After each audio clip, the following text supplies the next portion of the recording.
Neno hili si hivyo. Mambo ni matatu.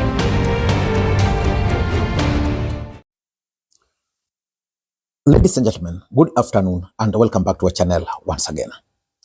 There is something which happened during the memorial service of the late Johana Ngeno at Emurua Dikir.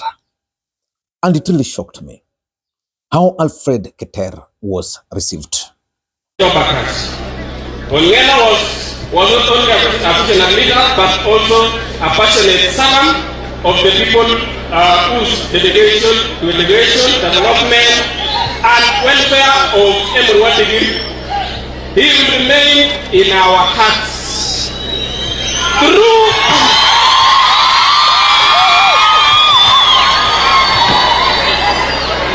unwavering support of MPCPS.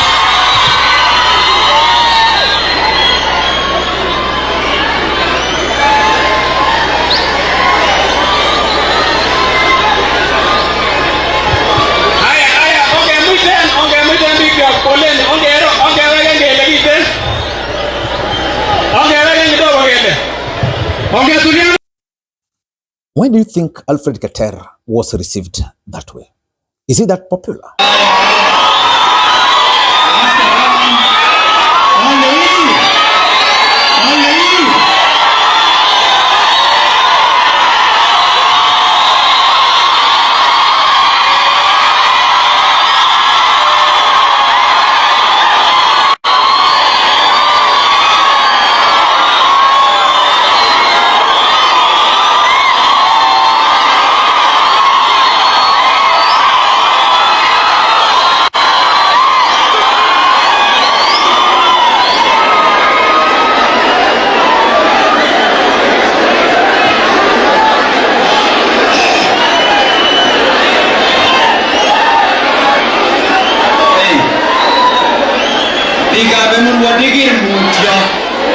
Mucho kabisa wale jorben yonge makwe okase monge no legi jorben yo onge ne abo kazarta age ko maganye chi goriki ogikinge chwane no chege ko die ngina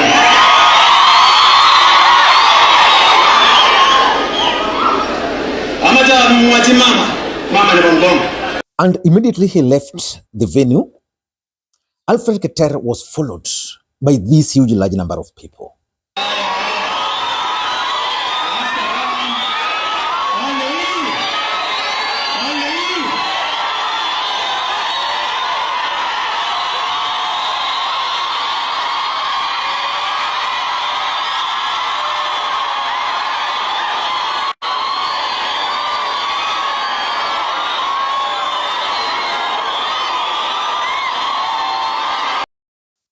And he was actually forced to address the residents in some local market there. And during his address, you could clearly tell people were chanting one term. Why?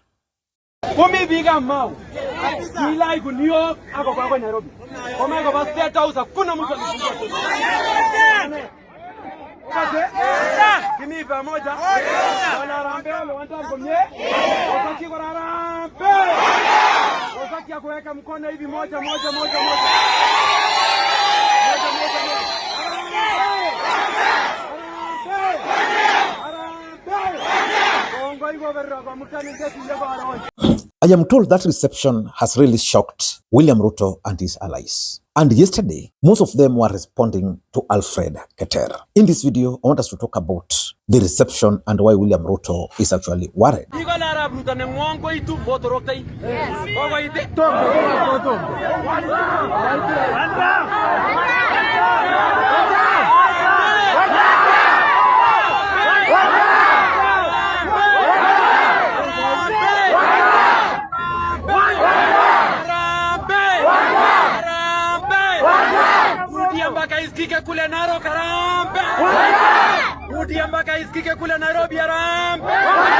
Before we do that, for those who are watching this channel for the first time, please take a second or two, click the subscribe button so that next time we produce a video like this, YouTube will automatically notify you. And with the subscribers, I want to continue thanking you guys for your continued support.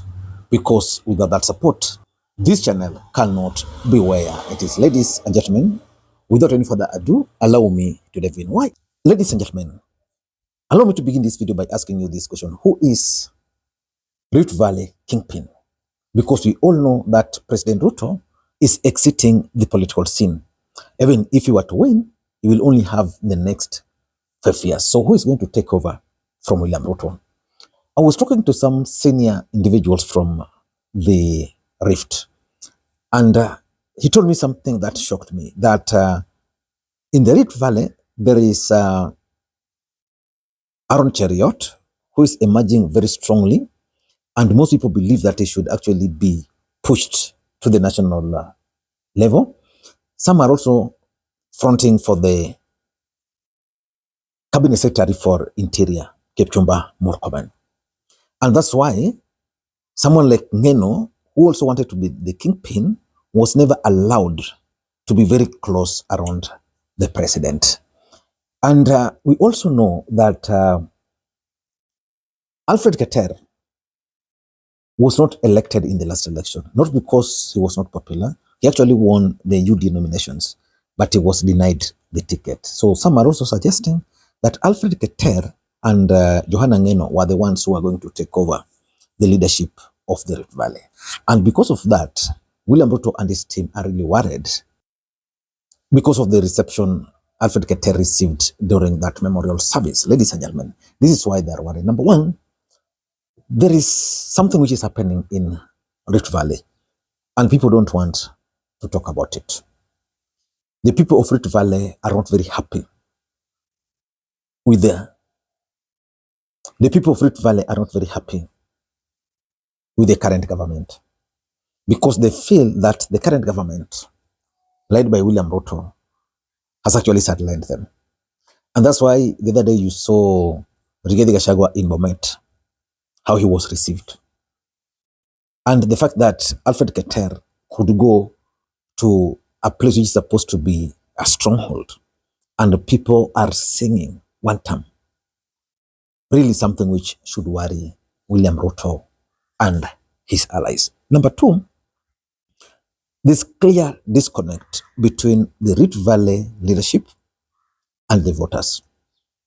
And I predict two things. The first thing I predict is that in 2027, if William Ruto is not careful, the people of the Rift Valley will not turn out to vote in large numbers, because they turned up in large numbers to vote for Uhuru Kenyatta on 2 occasions. Uhuru failed them according to their own observation. Again, they voted for William Ruto en masse. Again, from the look of things, it's like they're not satisfied. And now they don't see a need. I know William Ruto will definitely win the Rift Valley. And I also know that there's no way the people of the Rift Valley will leave Ruto to vote for someone else. But they might protest by not voting. Why are they doing this? Because there's a serious disconnect between the leaders and the led. That can explain why in most cases, the leadership from the Rift Valley are always finding it very difficult with the people. They're always being heckled.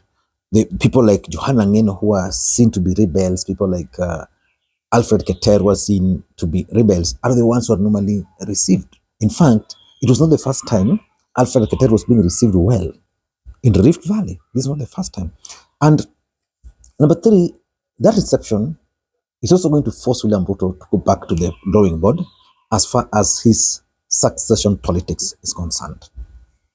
I think William Ruto will have to be forced to look out to some of these rebels and probably help them grow politically, or to help them win so that they can have platforms.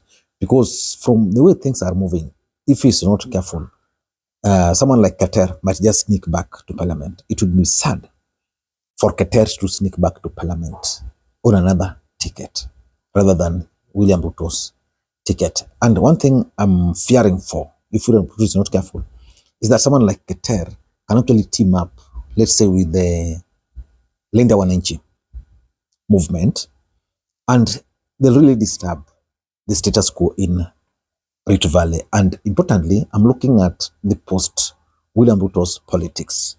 How will post-William Ruto politics in Rift Valley look like? Will someone like Kipchumba Murkomen have his way, or will someone like Aaron Cheruiyot have their way? Because someone was telling me that according to Aaron Cheruiyot's game plan, he's planning to team up with one of the leaders from the Luo Nation moving forward to start marketing themselves. He will be seen more in the Luo Nation, and the other leader will be seen more in the Rift Valley, because they want to start their faces to be known in the two voting block. But I think Alfred Keter, now with the death of Johana Ngeno, will clearly be a force to reckon with. I don't know what you think, but that's my take. Until next time, this is Lee McQueen. Bye-bye.